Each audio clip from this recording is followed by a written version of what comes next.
Good evening and welcome. My name is Maureen Scallon-Fahler, President of Dakota County Regional Chamber of Commerce. The Dakota County Regional Chamber of Commerce is the influential regional voice that champions promotion and improvement of the business environment, cultivating vibrant regional and local communities. The Chamber unites businesses by influencing public policy, providing networking and professional development opportunities, and encourages economic development. As citizens of this great community, we have the right to cast our vote for individuals that represent our interests. The leaders you elect make the decisions that affect you, your job, health care, taxes, economic security, our future workforce, and more. Tonight's candidate forum is one opportunity to educate and engage voters of the city of Farmington. We are honored to have these candidates with us this evening running for the Farmington City Council. This election will have two candidates elected to serve. A few updates about the forum this evening. Trina Green has suspended her campaign.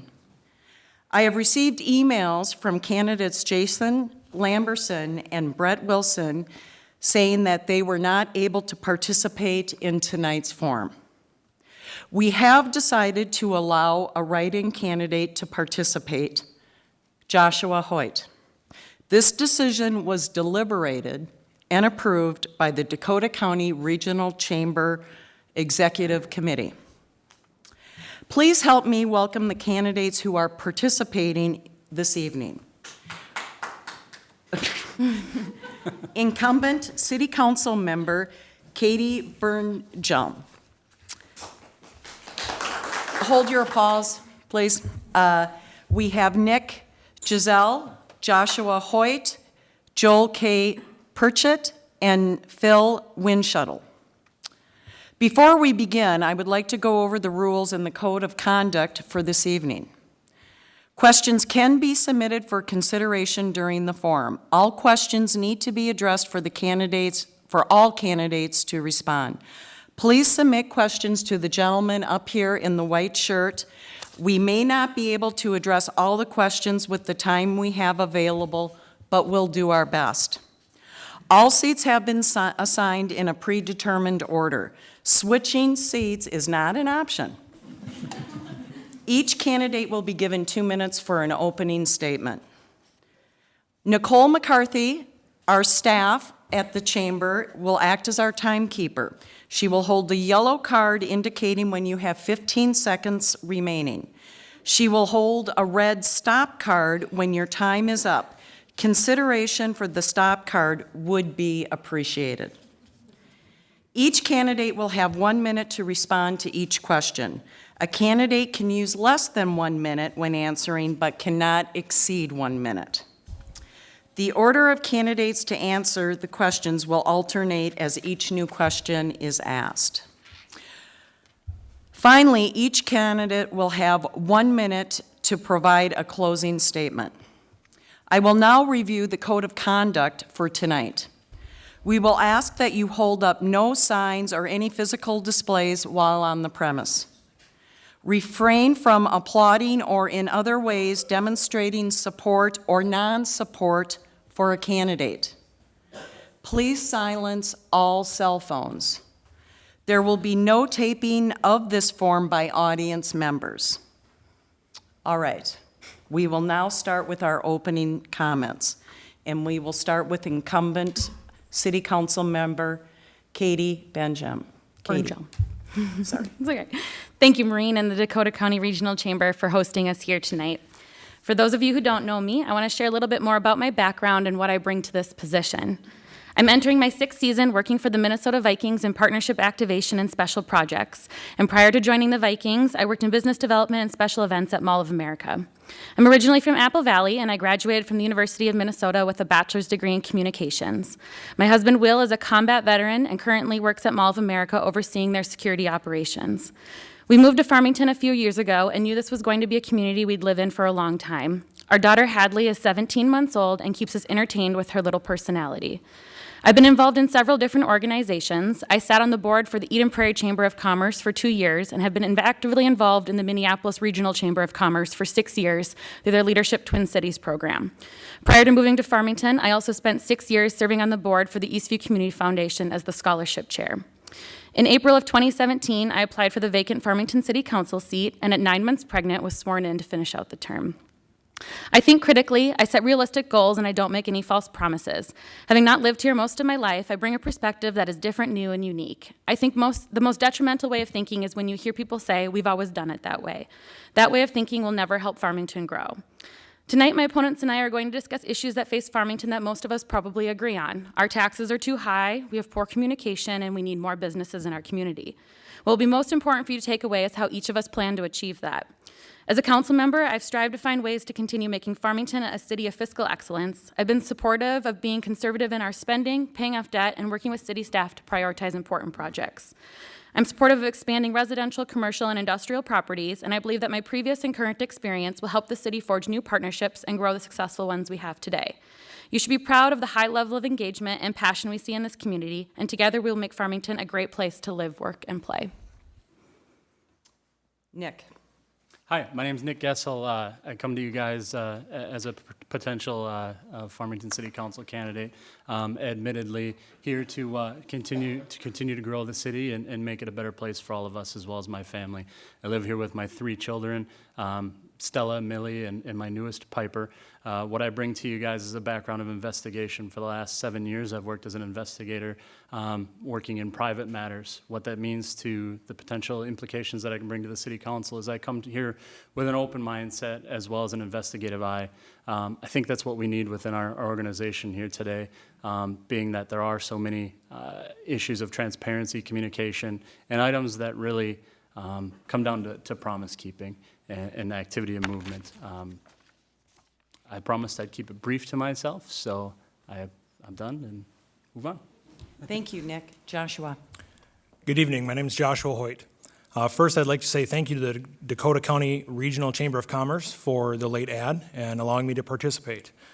I've been a resident on and off since 2001, and my wife, Christy, my son, Kellen, my daughter, Cammie, a United States Marine Corps veteran.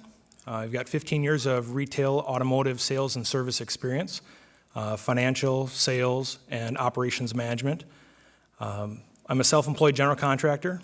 I constantly refer to myself as your average citizen. I work hard, I love the city, and I'm very passionate about what we've been able to do in past years and ultimately what we can do together as a community going forward. We've started our campaign built on honesty, trust, and open communication. The word transparency is often overused and a little diluted, but I believe in light of recent events and things that have happened over the last 30 to 60 days that I've shown you that actions speak much louder than words.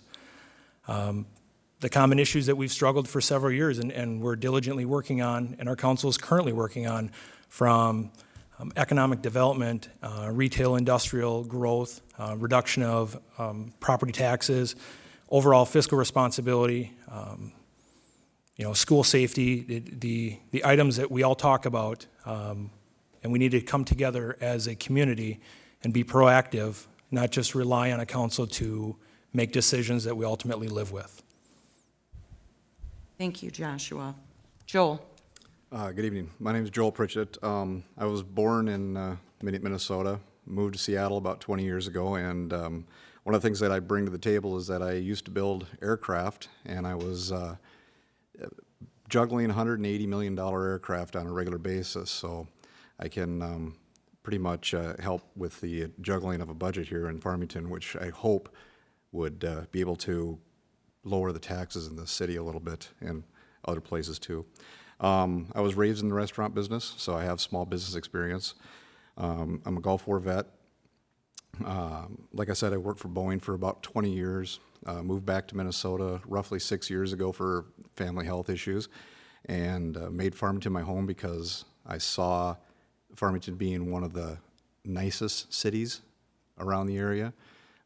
It was still small town to me, because I grew up in Park Rapids, Minnesota, which was a small town. And when I got down here, I saw that and I thought, this is perfect. I'm probably the only single person up here. So I don't have a family here, but I do own a house and I do plan on living here the rest of my life. I currently work for L3 Communications over in Burnsville, and that's about it.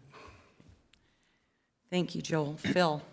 Thank you. I'd first like to start by thanking the Dakota County Regional Chamber of Commerce for hosting this forum and for the continued support for my campaign from the residents of the city. My name is Phil Winchettle. I'm excited for this opportunity to run for city council and to serve the citizens of Farmington. I'm married. I have 2 children, ages 3-year-old and a 4-month-old daughters. Currently, I'm a licensed police officer, and I have been for 17 plus years. During this time, I've had many different positions within the police department. I've gained valuable knowledge on not only city politics, but also budgets within the city. I'm devoted to Farmington. I want to see more economic development. I want to see affordable housing for both seniors and veterans. I want to lower the property taxes, and ultimately I want to keep Farmington a safe community and make public safety my #1 priority for both the police and the fire department.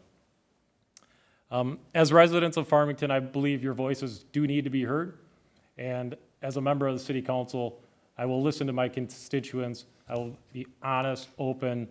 I'm organized, I'm very responsive. And within the city, I feel like there needs to be that open communication, not only with the police departments, the public works, but every department within the city. I feel they need to have that communication, and they need to let the citizens, let the residents of Farmington know what's happening within the city. And I think that's one area the city lacks right now, is the communication with the residents as to what's going on. Farmington is one of the top 10 safest places to live, and I think we owe that to not only the police department, but to the city residents. We need to keep that legacy going, and if I'm elected, I will certainly keep Farmington the safest place to live. Thank you. Thank you, Phil. Now we will move on to the questions, and we will start our first question with Nick. If elected, what would be your top 3 priorities? Priority #1 would again go back to, I think is going to be a key word tonight, transparency. I'll add education on with transparency. I feel as though there's a lot going on within Farmington, and there's a lot Farmington has to offer that we're currently doing today that the residents either aren't made aware of or don't fully understand. Taxes are also a hot button issue that go with the transparency and education. I feel as though we do, again, currently have a lot to offer that our taxes are paying for. We just need to be educated and informed on what we're doing with those items. My second item would again be better fiscal spending and better tax planning. Looking at what we can do to eliminate high spikes in our taxes as well as drive down our current tax growth. Number 3 would again be public safety. Looking at public safety, we have an issue that's going to be on the plate for any incoming council members, which is selecting a new police chief. I think that's going to be highest on our priority list and will be #1 for me, at least starting. Thank you, Nick. Josh? My top 3 priorities, #1, open communication. That's a two-way street.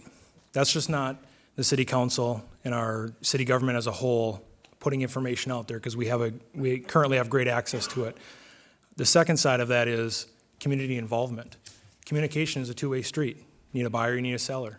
You need a talker, you need a listener.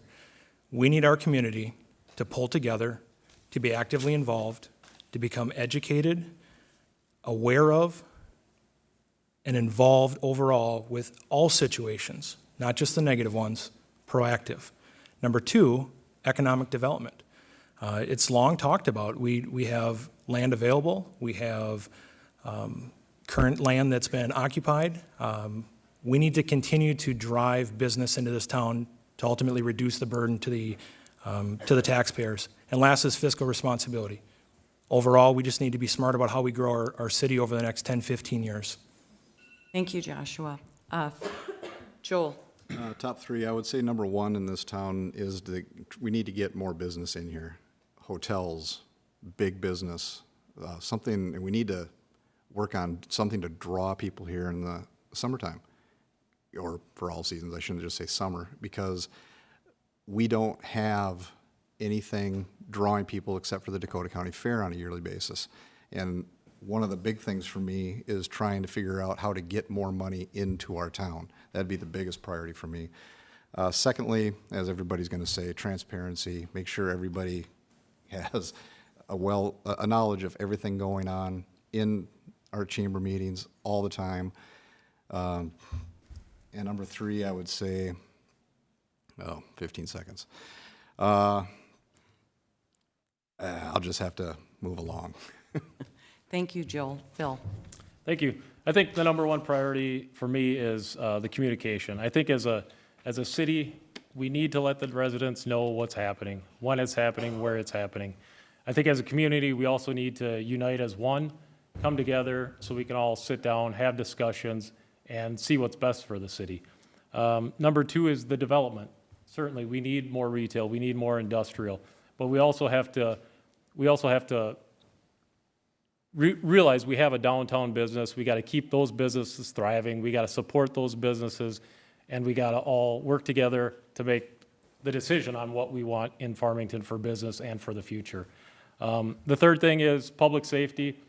I'll go to the police chief for an example. That's an important decision that needs to be made. It affects not only the police department, but the city, and we need to hire the right person. I've got 17 plus years in Dakota County, 16 plus years in Dakota County, almost 18 total, and I can help that cause with the police department. Thank you, Phil. Katie?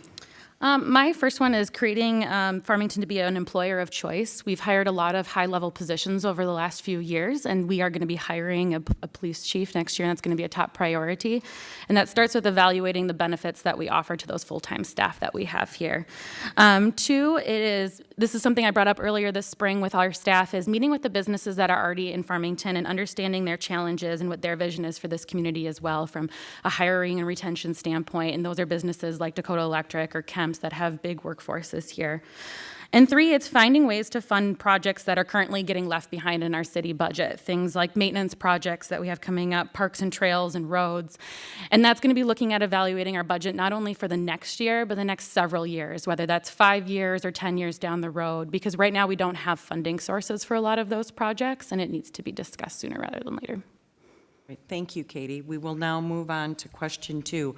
All of you have made comments about attracting and retaining businesses in the city of Farmington. How would you characterize the local business climate? What, if any, would you do to improve it? And we will start with Joshua. I would categorize the local business climate as stable. We're not going backwards. We don't have businesses leaving the city of Farmington. We're not losing dollars. Most importantly, we're just not taking advantage of the situation that we have. We have a community full of citizens who are so adamant about being able to spend their monies here in town. It's very difficult to go out and have entertainment within the city of Farmington, especially if you have a family, unless you're eating or you're bowling. We have great community events, we have great community programs, but they're not generating the type of dollars that we need. We have to look at the current land that's available. We have to make it attractive and continue to draw businesses in. Before those businesses turn to themselves, instead of saying, why should we go to Farmington? They need to be saying, I can't believe we didn't get to Farmington earlier. Thank you, Joshua. Joel. Well, since I moved here, I find it kind of tough sometimes to find places for dinner. We have limited resources here in town for just something that simple. Or go to a movie theater. We have to go to Rosemont, we have to go to Apple Valley, we have to go somewhere else. Why don't we have a movie theater in Farmington? Something really simple like that. It's a draw to get people into this town. The biggest thing I see is, Dakota County Fair is obviously massive here. It brings in tons of people. You get to, it helps with all businesses throughout the town. I just think that we need to improve and we need to find something more to draw people in. Other types of businesses, even maybe some big business. We have Kemp's. Maybe there's something else we should be looking at out there that could draw in more revenue, more taxes for the town. I don't know. Thank you, Joel. Phil? Yeah, thank you. I think the business climate is certainly growing and changing. You can see that just within the downtown district, places remodeling. I think one way to improve the business climate in town is certainly getting the residents involved, seeing what they want, seeing how we can improve to get the word out about businesses being promoted and what they're going to promote. I think community involvement and hearing what the people want and what restaurants they want, what businesses they want in town is key to making the city prosper and grow. Thank you, Phil. Katie? Yeah, last winter we brought in the Urban Land Institute, which came in and evaluated what our strengths and weaknesses were in this community and where we should put some focus and attention. And one of the things that they brought up when they were here was that we really need to focus on downtown Farmington. It's really unique to our city.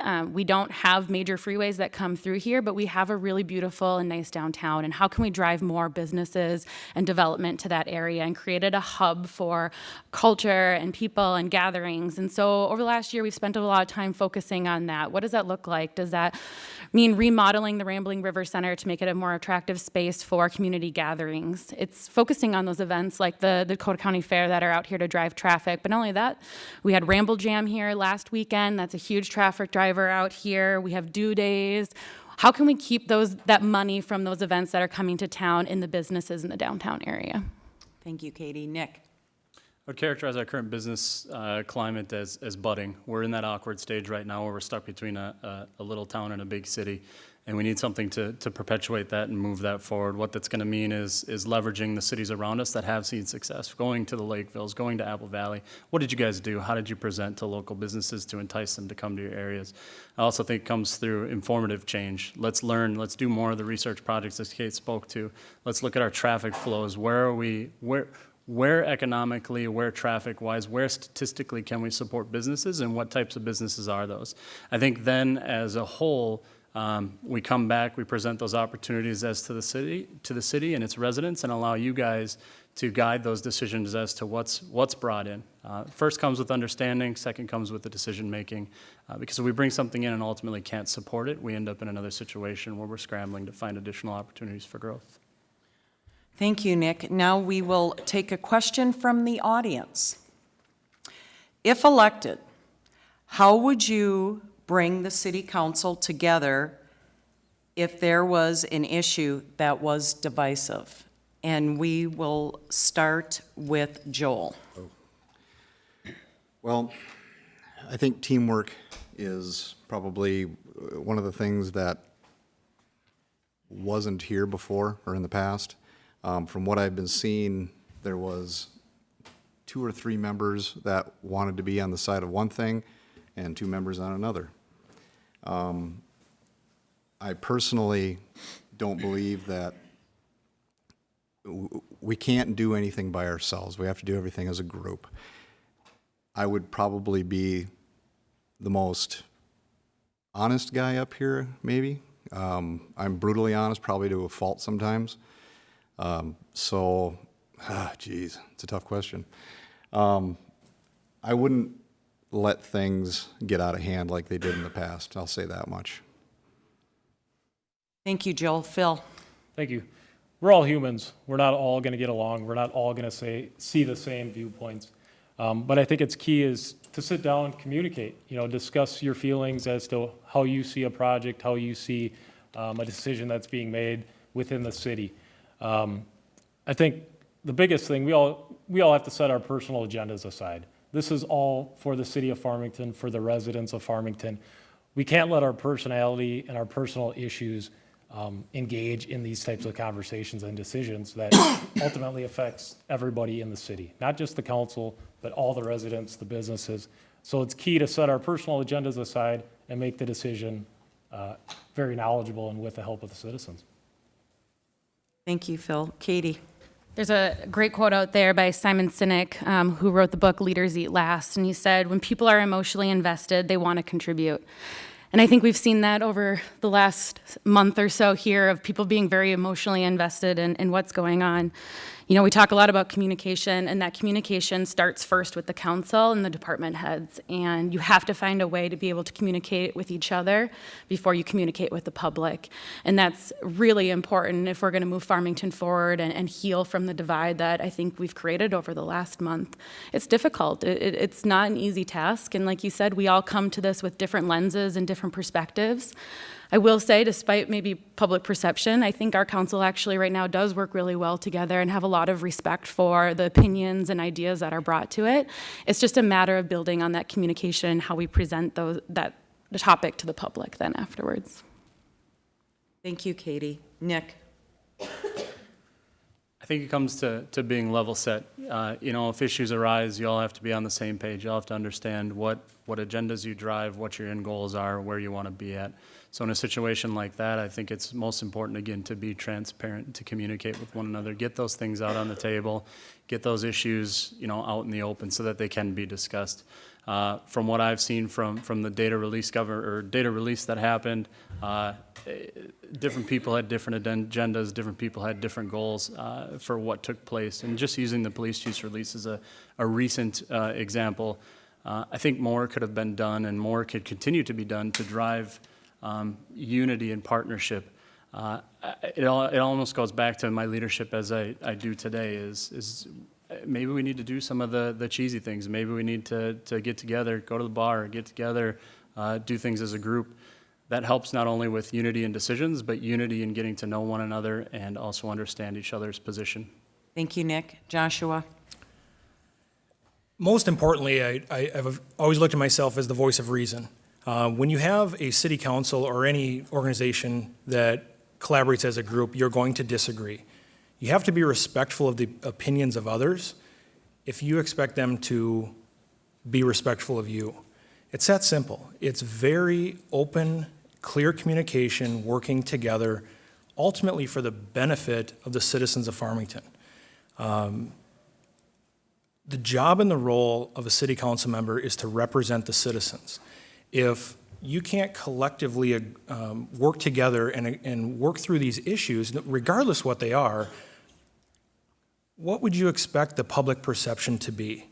You have to have tact with facts. You have to be able to sit in a room and look across the table and say to somebody, I respectfully disagree. Here's why. But yet you have to listen to them at the same time. When you work together, you make change. Thank you, Joshua. All right, we will now move on to question 3 on the screen, please. Do you believe there are additional services that the city should be providing? If so, please explain. And are there any services that the city should reduce or eliminate? If so, please explain. And we are going to start with Phil.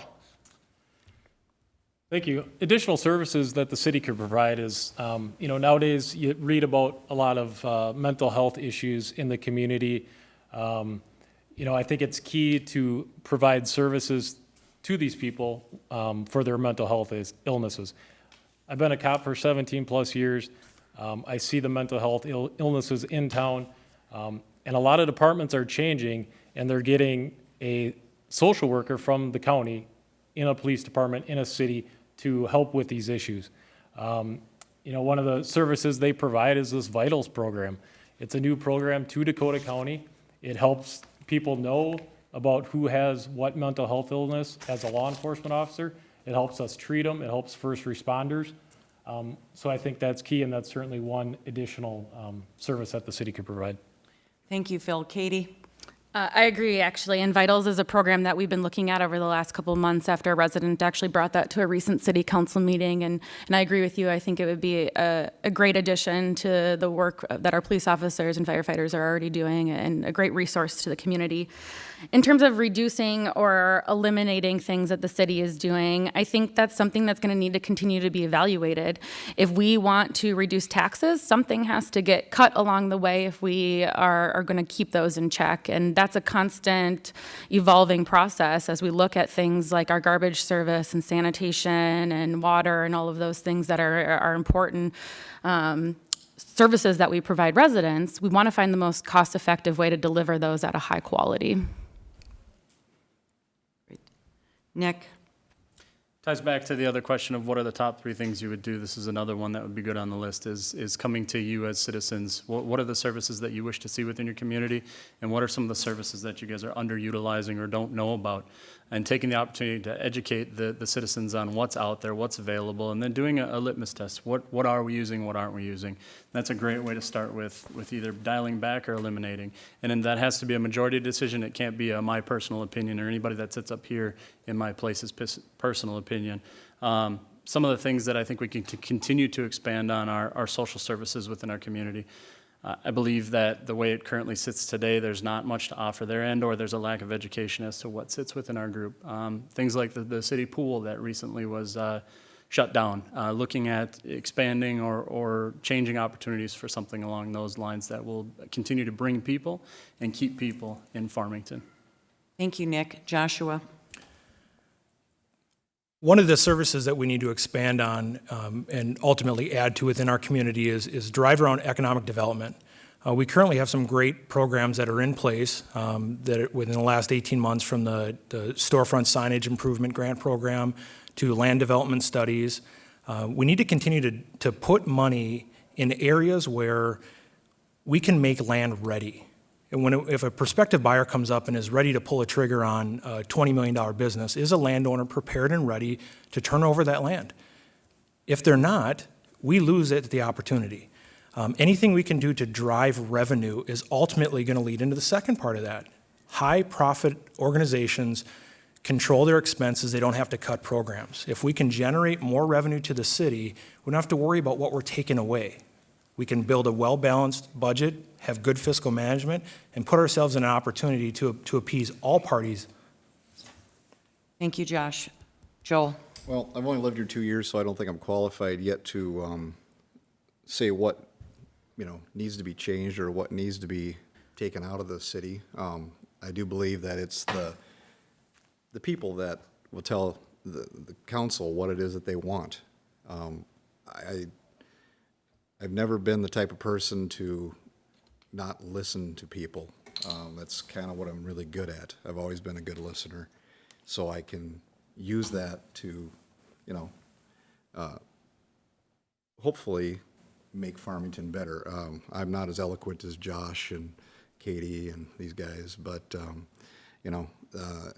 I think that's a big thing. If you listen to your constituents, you're going to find out what it is that they need, what it is that they want, and, you move on from there. Thank you, Joel. On to the next question, and this will be a yes or a no question, so we can keep the questions going. Is it the role of local government to establish workforce regulation, for example, minimum wage and safe and sick leave? And we're going to start with Katie. Yes or no? No. Nick? No. No. Josh? Joel? No. All right. That was easy. All right. I am now going to go to a question from the audience. Every city is required to have a comprehensive plan. Could you please explain what the City of Farmington's comprehensive plan is, and why is it important to the city to have one? And we are going to start with Nick. Perfect. The comprehensive plan is looking towards the future and what our goals are, what our aspirations are as a city. Where do we want to be? What do we want to see? Comprehensive plan is kind of your wish to be. Why it's important is to continue to drive towards a central goal or a common goal. How are we going to get there? What do we need to do to drive towards our goal, our lofty plan? And it needs to continue to be, I would call it a pie in the sky type of deal. You want to hope for the best. You want to drive for the best. And it's needed to figure out how to get there. It's your roadmap to city success. It's your roadmap to guide what you as the residents are looking for and want. And it's a way to continue growth and sponsor growth. Thank you, Nick. Joshua? Ultimately, your comprehensive plan is a combination of the vision of the city, your financial plan for overall growth. A comprehensive plan needs to be ever-changing and adaptive. as you work through certain things, economic development, changes in population, rapid growth, you have to have the versatility to recognize that intentions are well, sometimes things need to be changed. You have to adapt, improvise, and overcome. We use the term in sales management of backing yourself into a budget. When you lay out a comprehensive plan, it's not a path of where you want to go. It's an idea of where you want to end up and how do we ultimately get there and back ourselves into it. We want to grow into a certain size for business and industry. We want to have a certain vision downtown. We want to maintain these things. How do we get there? And it's an action plan that ties everything together. Thank you, Joshua. Joel? What they said. No, for me, it is growth. It is moving forward. We need to have it's just like with business. You have to have a plan. You have to grow constantly. The business that I'm in is it's a very, very rough business that we're always looking for that little edge to get better. And in order for Farmington to get better, we have to be able to draw people in here. We need to be able to draw businesses in here. And that's what a comprehensive plan is trying to get those businesses here, in my view. Bill? Thank you. I think the comprehensive plan is how do you want the city to look for the future and for the present? As residents, you want the city to look, for future developments within the city down the road. I think the city lacked the vision of the comprehensive plan, 5-10 years ago. If they had a plan in place 5-10 years ago, we probably wouldn't be in this place that we are today, looking for the future, trying to plan on developments. So I think it's key. I think you got to have some strategic planning. You got to sit down and discuss what we want the city to look like 5, 10, 8 years from now. Thank you, Phil. Katie? Yes, so we are actually in the process this year of working on the 2014 comp plan, and I'll be honest, before I joined the council, I didn't know what it was either. But the Met Council does require us to do this 20 years out, and it's looking at the zoning through all the properties throughout the city and what's going to be zoned for switch zoning, whether it's switching from agricultural zoning to residential zoning and industrial zoning and all of that. And I served last year on our committee that worked with our neighboring cities and how our comp plan interacts with them. So had several meetings with Empire Township, especially along Highway 3 corridor, and how all of the work that we're doing on both sides of us and them are working together on that comp plan so that we're meeting both of our goals for growth and development in the future. It's actually also one of the best ways to engage residents in our future planning. There was several public meetings held over the last year for residents to come and weigh in on the 2040 comp plan and what they would like to see for growth around the city as well. Thank you, Katie. We will now move on to the next question. Do you feel the current level of transit services in Farmington is adequate? Whose role is it to ensure there is an investment in infrastructure? And we are going to start with Joshua. Do I feel the current level of transportation and transit services in Farmington is adequate? I would first have to reach out to the citizens and ask them, are you utilizing the services that are in place? In what areas would you like to see growth? We can create, on the local level, any type of public transit system that we want.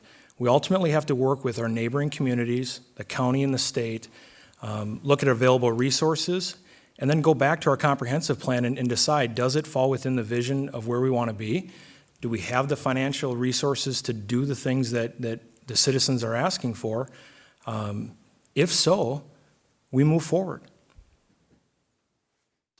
Thank you, Joshua. Joel? I would say no. Looking around, we see that the buses only make it to roughly down here on Casino Road. Or not, it doesn't make it very far. We don't get down here close enough to Farmington. We don't have any light rail down here, which we're not going to get. But do we need it? I mean, really, this city is probably pretty self-contained. People, you don't have cars. I mean, everybody has cars and stuff down here. I don't think that we need any of that kind of stuff down here personally. I think it's a waste of money, to be honest with you. Phil? Thank you. I would say no to the question of, is the level of transportation services adequate? I think we can provide more services to the town, more people coming to town if we had a bus line. You see something as simple as bikes, bikes on the street corner. Why not have something like that to utilize to get people into town to spend their money, to make the economic part of Farmington grow? You could have a bus dropping people off downtown. Let's say they want to come from Rosemount. What's to stop us from having a bus stop? It gets people in town. It shows them the town, and gets them around to spend their money. Thank you, Phil. Katie? I agree. I don't think the current level of transportation services is adequate in the city, and that is one of the challenges of not being off of a major freeway in the area that we are in. And it's going to be a crucial part of attracting businesses to Farmington, of having a solution for that. I think I saw our county commissioner sitting in the audience here, and I think this is a question I even defer to them, because I think they're doing great things around transportation in Dakota County. I'm going to botch it, but I know we just recently pulled out of a regional transportation fund that we were contributing to, and now that money is staying within Dakota County. So I think you're going to see more projects around transportation start to happen over the next 5 or 10 years, and Farmington's going to benefit from that, actually, and it was a great decision that the county made for everybody that lives in this area. Thank you, Katie, and I believe you were referring to CTIP. Thank you. Yeah. Nick? This question comes down to, a deeper question of accessibility and what can we offer to get people into town, and what can we offer to get people out of town and make that attractive. In order to attract residents, you have to have these services to provide them. You do have people that don't have vehicles, that don't have any way to transport themselves to and from, so they need both a way to get in and out of the city, and that'll help both business growth as well as residential growth. You'll attract the people to the city that may not prefer to drive. But honestly, this is going to come down to resident question. I can't honestly speak to the current light of the transit system in place because I don't utilize it, but it would be something that I would be interested in learning more about from all of you. Thank you, Nick. On to the next question. What is the biggest challenge facing the city of Farmington today and in the next 10 years? And we're going to start with Joel. Like I said, it's drawing in business and drawing in people. We need to get more people here, because if we get more business, we get more families, we'll be able to get more taxes and reduce the taxes for the rest of us, which is the biggest issue around here as far as I'm concerned. Phil? I think the biggest challenge facing the city today is hiring a police chief. I know that's been a hot topic in town, and I think everybody knows it's costing the taxpayers money by having an interim chief and a chief gone that we're paying severance pay for 2 years. So I think that is the biggest challenge right now. And to get everybody that was for the resignation or against it together, to unite as one, to get back together, to get to the nuts and bolts of the city, to get to the development of the city, to get to people moving to town to spend their money. And for everybody just to reunite and to move forward as a city. Thank you, Phil. Katie? Yeah, I think there's a difference between the challenge today and what the challenge is over the next 10 years. Today, I agree, it is the police chief situation and the divide that's caused in our community. And at some point here, we need to find a way to move forward together and make a solution for that. I think over the next 10 years, though, the issue that I see that's most important is actually maintenance projects that the city needs to get done. We did a maintenance survey, research survey last year, and it found that we have over $10 million in maintenance projects that need to start occurring.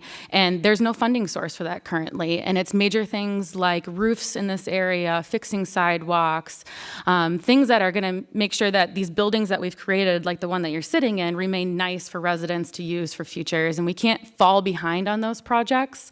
And that's something that keeps me up at night, is how are we going to fund that without causing a huge tax burden on our residents? Thank you, Katie. Nick? I think over the next 10 years, we got to make a decision. Big city, little city. With that comes the opportunity to drive additional business growth and the size of businesses which we desire. Over 10 years, if we continue to drive that as an opportunity for growth within the city, we'll see some of those things funded that Kate was just speaking to. We'll see that funding come. So I think we're at a point in our development as a city as a whole right now. We're seeing a lot of out-of-pocket expenses or out-of-city expenses that are being covered. Those things will slow down.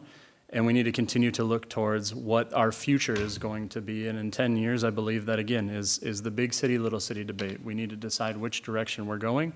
Are we going to try to pull in some of these bigger businesses, or are we going to try to appeal to a smaller business crowd, something similar to Stillwater downtown area? Thank you, Nick. Joshua? Biggest challenge today, and challenge is not a negative word, it's simply that it's a challenge. We need to have community involvement. Look at everything that's happened. Eyes are on it. When eyes are on it, there's attention put towards it and actions can be made. When we're aware of it, we're involved. I attended my first school board meeting. On the same sheet of paper was January's roster. We have almost 8,000 students, and I was one of 35 for the year that had attended a school board meeting. To me, that's unbelievable. We can't have growth, we can't go through those challenges unless our citizens are involved. Over the next 10 years, we have to look at the diminishing whole that is land. We're either going to have homes on them, and we're not going to have the opportunity to have the development and the commercial, industrial, retail, or it's all going to be homes. And we've got to make that decision quickly. We've got to be proactive. We have to get businesses in here now. We have to have somebody break ground and start. When it starts, it's a cascading effect. Okay, thank you, Josh. I am now going to go to a question from the audience. And we will be starting with you, Phil.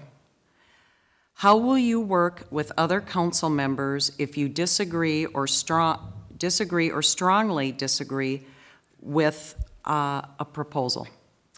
Yeah, I think it goes back to my whole point. You got to set your personal agenda aside. This is for the city, this is for the residents. You have to sit down, you have to be able to communicate. You got to be open to listening to the other council members. You got to be able to take criticism. And if you can't take criticism, then you're probably not made to be on the council. I think you need to have an open mind, and you got to be willing to go on either side of the issue. I think you got to be able to sit down, you got to be able to talk, and you got to be able to put your input in without feeling like you're being bashed or turned away. Thank you, Phil. Katie? I think it starts with creating a collaboration mindset and knowing that when you go into something, you need to be open to the ideas that others are sharing with you.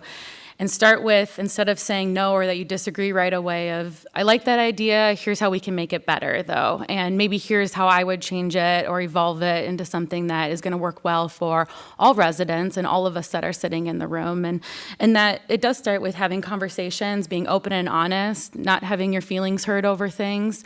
Sometimes those situations get uncomfortable, and you have to be okay to live in the realm of uncomfortableness sometimes to get through that.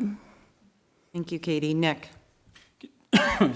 Excuse me, continue to expand on my answer previously to, divisive issues within the council. I think it comes down to what do you guys want? It has nothing to do with our personal agendas up here. We're voting on what's in the best interest of you as a whole and as a, as a citizen group.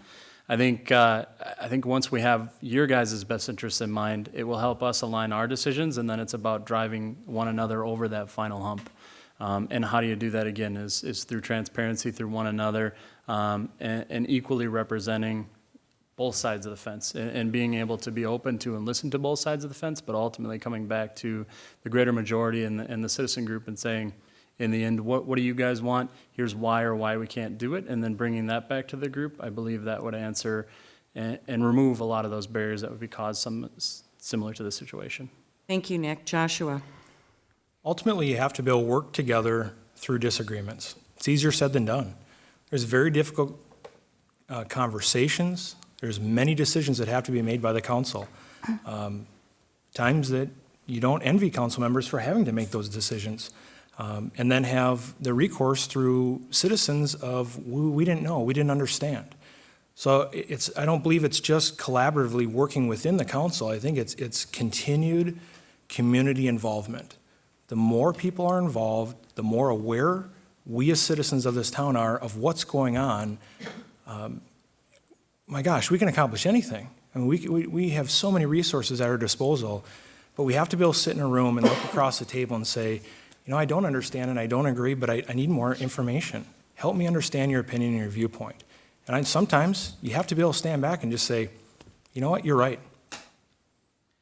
Thank you, Joshua. And finally, Joel? I think you have to be able to say that you're wrong.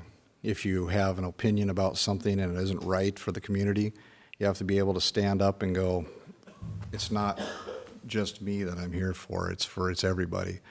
I've found out a lot in life that people who can't tell you that they're wrong usually are the ones who are most wrong. They don't know what they're, boy, I am the most horrible speaker on the planet sometimes. No, I am, I don't care. Oh, no, you have to, everybody has to work together. If you don't work together, things don't get done. It becomes divisive, things become very, people have feelings involved, your feelings get hurt. You can't be that way. Everybody has to work together up here for the community. If we don't work for the community, we're going to fail. It's that simple. Thank you, Joel. We're going to now go on to one last question from the audience, and I'm going to change it up a little. You're only going to have 30 seconds to respond because we're starting to get down to the wire here. We will start with Joshua to respond. Why are you passionate about being on City Council? I'm most passionate because I'm driven and absolutely committed to seeing our community succeed in any way possible. I've not been involved in government and politics. I don't like the overall picture of it, but I understand that the responsibility that comes with that seat is very heavily involved. But I do understand people, and I understand listening. I understand that we can disagree and we can be objective at the same time. Thank you, Joshua. Joel? Being passionate. I wanted to get involved in something in Farmington. I just moved here, like I said, 2 years ago, and I've seen a lot of little things that I don't agree with, and I figured I better get involved and try to make a difference, try to make a change, get up here with hopefully one of these others and make Farmington better than what it already is, which I think is a great city. Thank you, Joel. Phil? Thank you. I want to make Farmington the best community around. I want to grow. I want to see the development.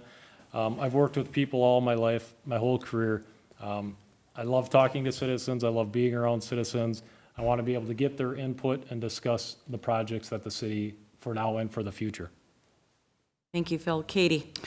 I think it's easy to have a lot of opinions, but I think it's a lot harder to do something about them, and I think that's why I wanted to be part of this when I moved to this community. It's been one of the best educations I've ever had the last year and a half serving on this council, and I'm going to get emotional about it because a month ago I would have questioned why I was doing this, and I left a meeting very upset, but I genuinely care about this community and the residents in it, and that's what's keeping me going through this fall. Thank you, Katie. Nick?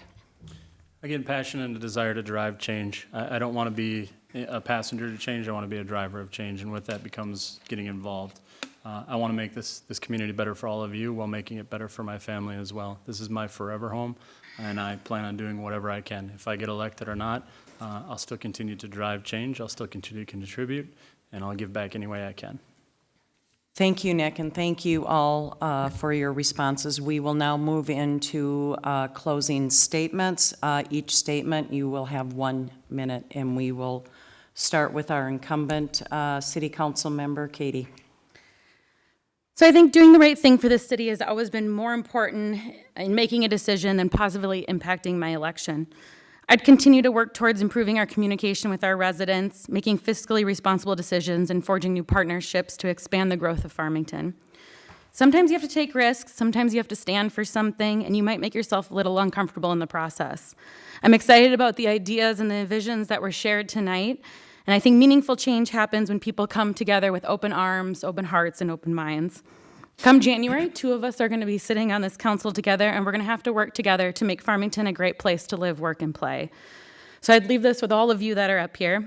Be curious, make connections, challenge yourself, and be ready to cultivate new ideas.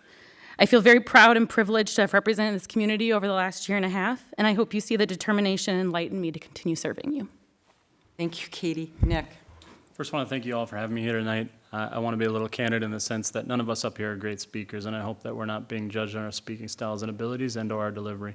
I hope that you're taking a look at our ideas and what we bring to the table, because we're not all great speakers, but we all have something different to bring. We all have a different opportunity and a different mindset. So I'm excited to potentially be working with one of the fine group up here. As I said earlier, if it's not this time, it'll be next time. I assure you guys that I will continue to try to drive change and will continue to participate. So again, any support or anything that you guys have, we're always an open ear, and I can speak for all of us as we're looking to make the city a better place, not only for us, but you guys as well. And that starts through getting involved and being active, and I'm out here to do my best to do as much as I can. Thank you, Nick. Joshua? I've spent the last 30 days or so establishing communications, getting to know individuals within the community, city employees. I've started the dialogue to increase my own personal awareness.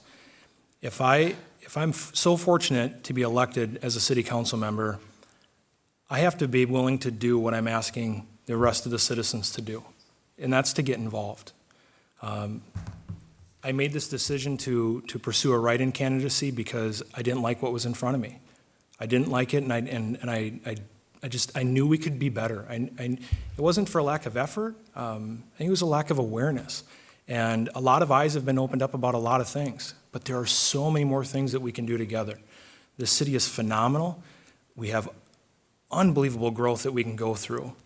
Great schools, good business. We need to continue to grow and work together, and I will be your voice. Thank you, Joshua. Joel? All I can say is I'm an extremely honest, loyal, and hardworking person. I work extremely hard, and I will work extremely hard for all of you. That I can promise. I do agree with Josh. This is a phenomenal city. I moved here for a reason. I could have moved to Burnsville. I could have moved anywhere because it would have been closer to work. But I didn't. I moved here because this is an awesome city. I will do everything for you people. If I get elected, I will not be up here for me. I will be here for you only. That I can promise you. Thank you, Joel. And finally, Phil? Thank you. When I got hired as a police officer, I took an oath, and that oath was to protect and serve. I'm going to bring that same oath to the Farmington City Council. Not only am I going to protect you guys, I'm going to also serve you guys. I'm going to serve you with honesty, integrity, and commitment. When I filed for my candidacy, I made the commitment to make Farmington a better city, and I'm sticking to that, and I appreciate everybody's support. Thank you, Phil, and thank you to the rest of you for your participation this evening. On behalf of the Dakota County Regional Chamber of Commerce, my thanks to each of the candidates for taking time to share a bit more about themselves and their views on issues important to the city of Farmington. Thank you to the city of Farmington and the staff for recording, and to our live audience members for being here, and to our viewers. We hope you feel a bit more educated on the issues and become engaged in the process. The candidate form is available through replay on the Farmington Government Channel. Finally, and most importantly, please don't forget to vote on November 6, 2008. Thank you so much, and have a wonderful evening.